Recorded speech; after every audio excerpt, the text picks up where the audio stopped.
Today is our 19th annual powwow, or what we call Wacipi. Wachi is to dance, and you put a P on it.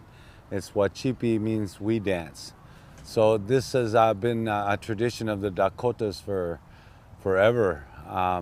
What this is not really a ceremony. It's a gathering of relatives from different communities, so young people could meet, and you can't marry your cousin. So they have Wacipis to bring people together from different communities.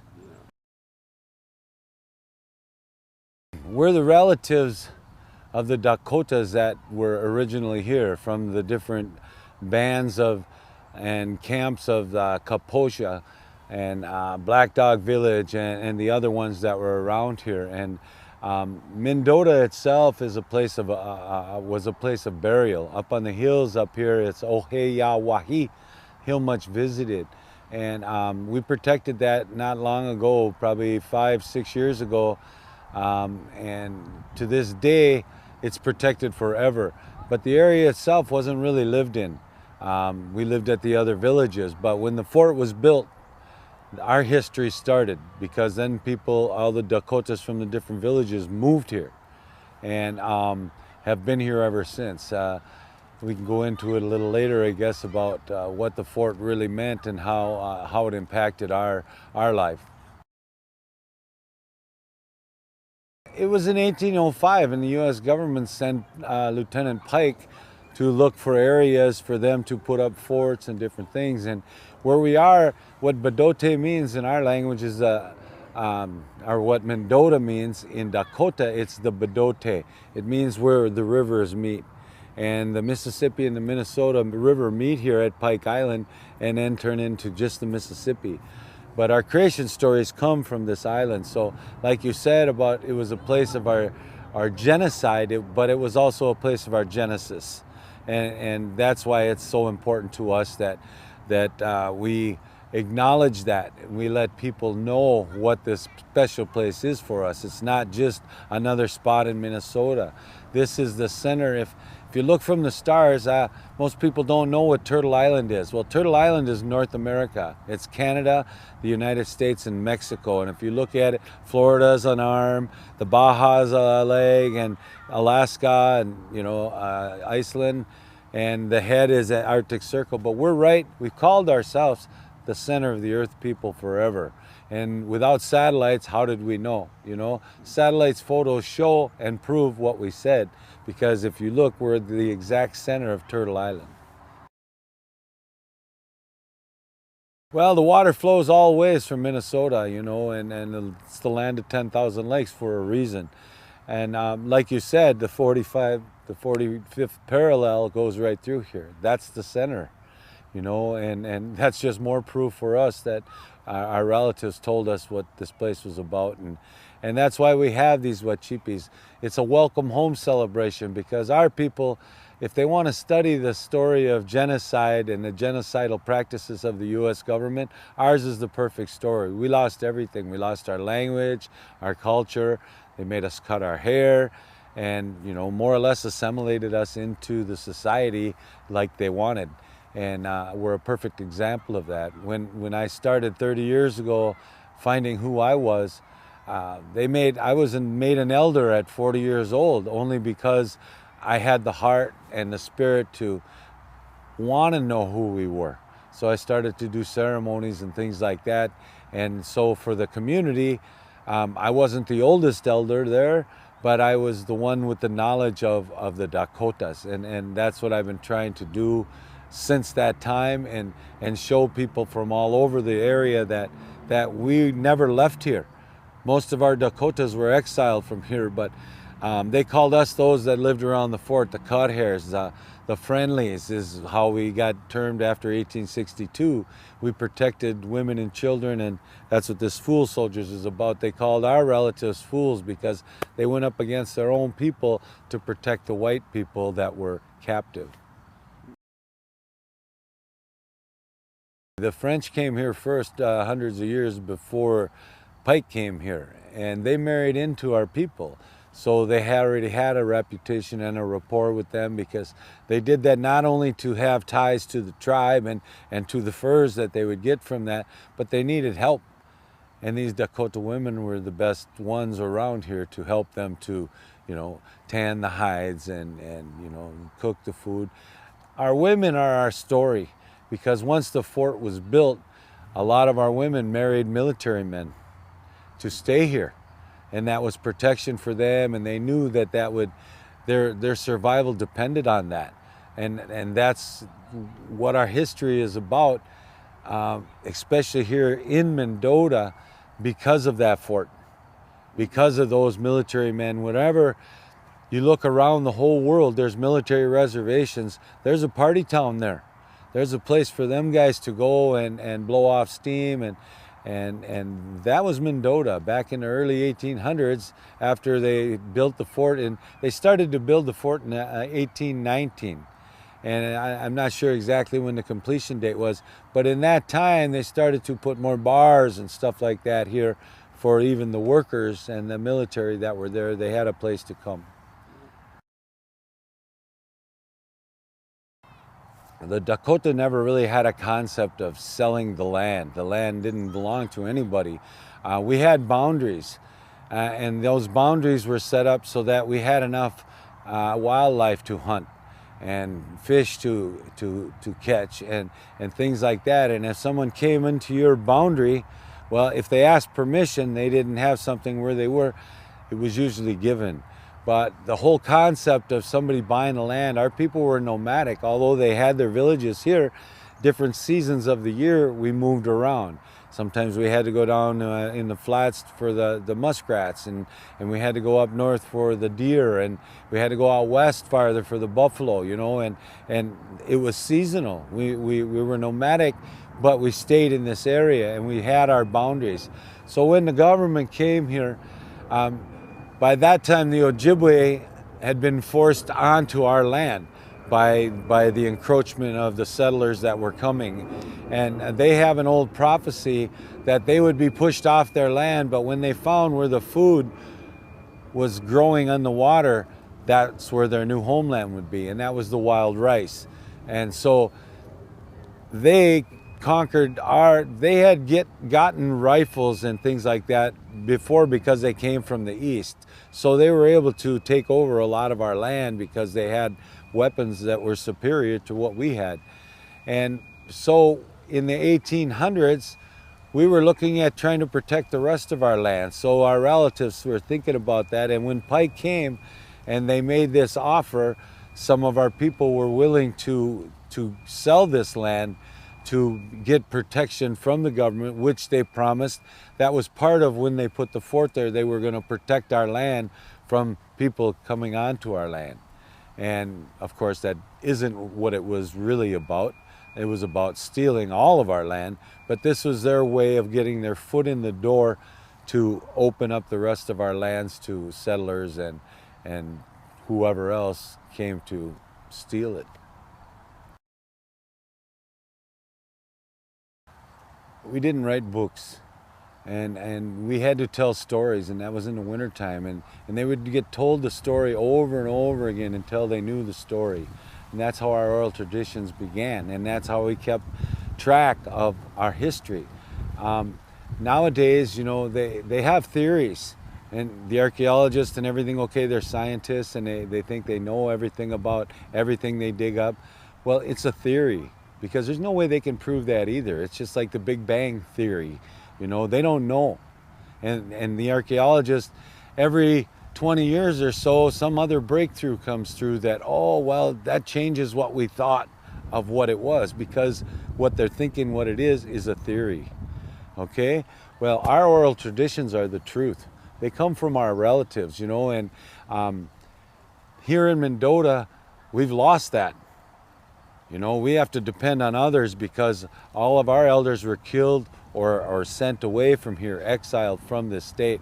So we have to depend on the oral stories of our relatives that still kept those stories, where we weren't able to keep that because of what happened to our people here. It was genocidal. They made up other stories to take our land, and they did that in 1862. They had us fighting against each other, but they were starving our people to the point, and there were treaties that were signed in the 1850s and stuff that sent us away from this. But here in Mendota, our people were always here, but they lost their culture, they lost their language, and they lost their history. And that's what we're trying to get back, is that history. But when somebody tells us that, well, we don't believe that the Dakotas were actually here, we've got stones that they've dug up, and I've got my own hammer that they dated at 10,000 years. Well, how much farther you got to go back to realize that we were here? Our stories come from that we're people from the stars. And, you know, we're all stardust if you think about it, you know, no matter how it started, we're all coming from there, you know. But our stories are that right here where we are at the Bedote at Pike Island, that they call it now, Witatanka, Big Island, is where God put us. And however you describe God is up to you. But we say Wakantanka, the great mystery, because this is where our Genesis started. And this is where our genocide almost finished us as Dakota people in Minnesota. So I can't believe these stories that they say, oh, the Dakota weren't always here. And you know, they have their facts. Well, their facts are theories. And they change their theories a lot. You know, when they find something else, they keep digging and they find something else. Well, then the theory changed altogether. Our oral traditions should be just as good as the books they write, but they're not. They don't consider that because it's not scientific enough for them. It's the oral histories, like you were saying, in Africa, they go 800 years back with their families. That's oral history. And it's our oral history is the same, but because nobody, and no white man or educated person wrote it down in a book, then they don't have to believe it. They say, well, science overrides your oral history because we went to school.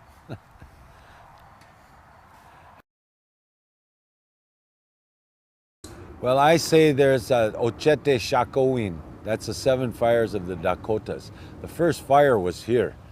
And in time, the Dakota spread out from here. And they actually turned into the Nakota and the Lakota by changing their dialect. So when they say we weren't here, we were here. This is where the first fire was. And maybe that was a star that came down here. I'm not sure on what it was.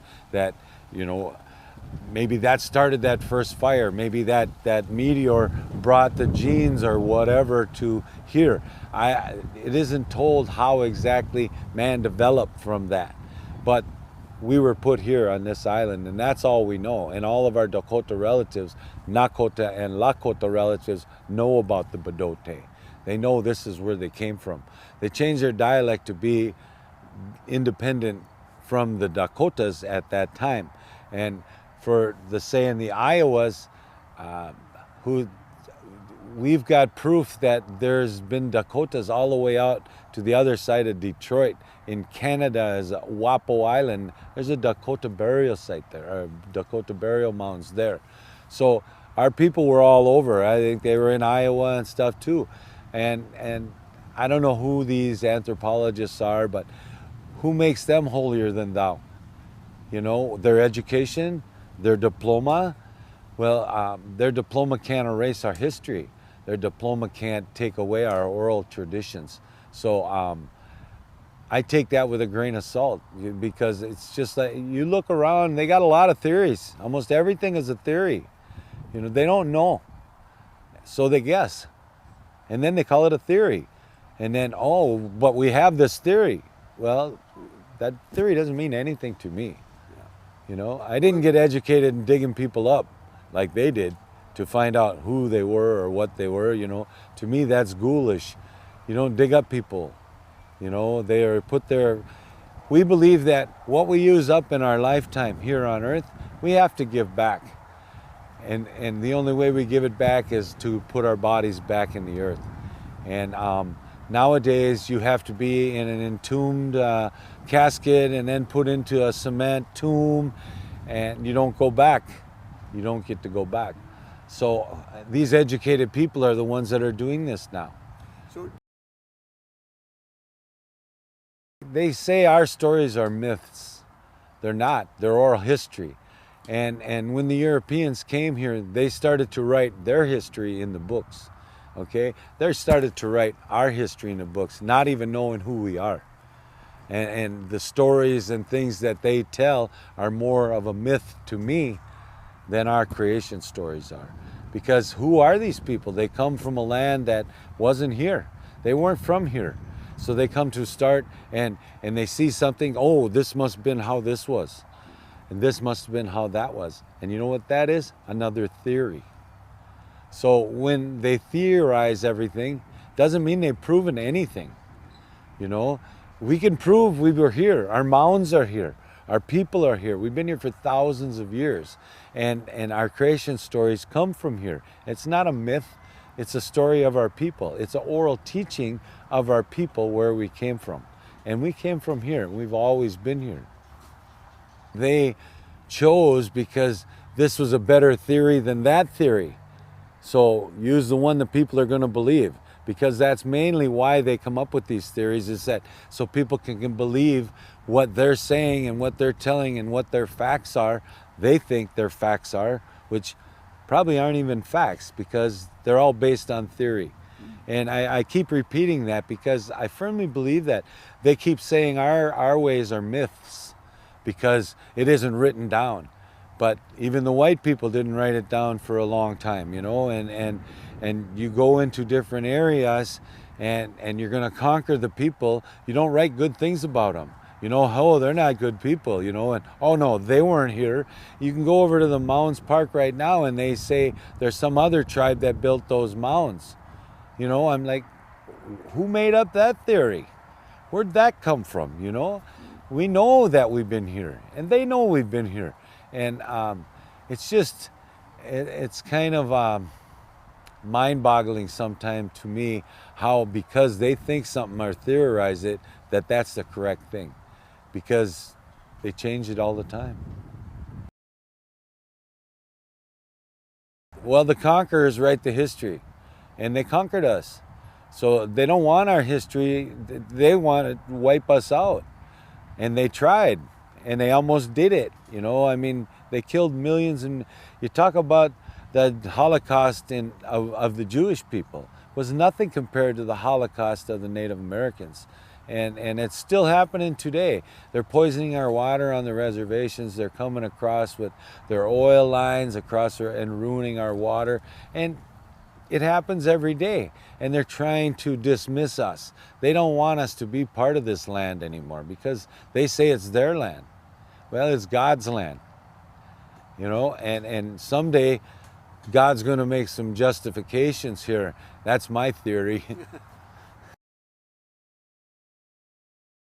A little bit about Fort Snelling, you know, when they built that fort, and they started to party here, that was a very big influence on our people. A lot of our relatives actually worked for the military. They were scouts and things like that before 1862, before the conflict happened. So then how do you choose? I mean, if you don't go back to your military post, then you're a deserter. You know, so they had to fight against their own people in some instances, you know, and that's our relatives. We have relatives on both sides of the conflict. But the United States government made this conflict. And you check out the records of the secretary for Lincoln, and he knew about what was going on here with the traders and how they were starving our people and they were overinflating the prices of everything. And that's what started the conflict that got us to be excommunicated from this place. And but Mendota needs to be recognized. If they're going to recognize this fort's history, then they better recognize the Mendota Dakota that are here still today, because we're the byproduct of that fort. And we have to live with that every day. My own grandfather was stationed at that fort before it was decommissioned, met my mom or my grandmother here in Mendota. Well, I think the best celebration or commemoration of the 200 years of the fort would be to turn it into a genocide museum, to tell the truth about what happened to the Dakotas here, tell the truth about our myths, tell the truth about their theories, and put it there. They've got Holocaust museums all over the world for the Jewish people, but we have nothing like that here. And that's what I think, to really celebrate the truth would be to tell the truth, and tell the truth at that fort. There's some groups that don't want the truth being told, but they're not the Dakota people. We want the truth to be told. And that we can say, well, okay, it's not a theory anymore, because you finally wrote the truth. Good. Thank you very much. I hope.